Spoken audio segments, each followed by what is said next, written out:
صباح الخير، شلونكم؟ اليوم مطر، ما رعينا الأغنام، راح نروح نعلف الأغنام نخليها بالبيت. يعني اليوم استراحة للراعي. ما شاء الله مطر. هذول مطاليف صغار راح نعلفهم هم، بس نعلف أغنامنا الثانية راح نروح نعلفها بهذا المكان، لأنه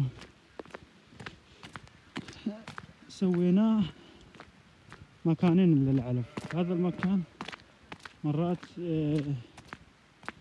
يبلل، ناخذ على المكان الصخري، هذا المكان بعيد. شوف ما نقدر نبدي علفه في هذا المكان. شوف العلف الباقي. علفنا الأغنام الثاني هم، هسه راح يجي. خلي يفتحون باب السيم. بابا من الأمس مطر ما شاء الله لحد الآن. انطيناه ثبن ولا شي اسمه الذرة.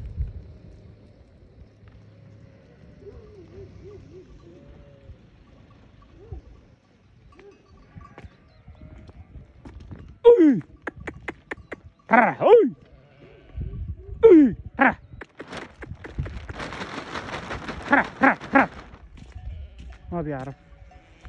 انطينا شي اسمه يعرفنا.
وش هذول المطافيل الصغار.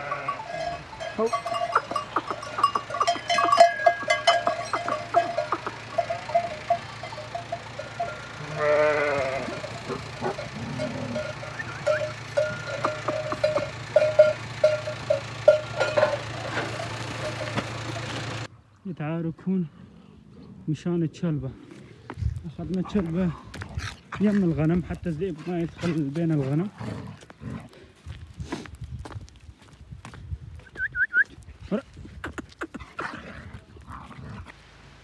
ما شاء الله المطر بعد يمطر.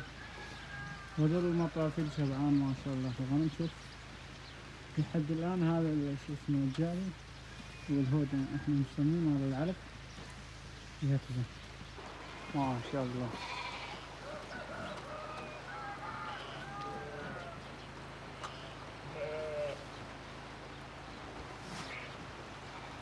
وهذول أغنام التوأم، يعني مطافيل التوأم. السلام عليكم، شلونكم؟ المعز الجبالي أحسن من المعز البلادي. عندنا تيس هو تحت المطر، شوف يعني هو جبلي عادي، هو يبقى تحت المطر، لكن هذول البلادي لا ما بيقدرون يبقون تحت المطر. شوف عافوا شو اسمه العلف وإجا هنا حتى ما يتبللون.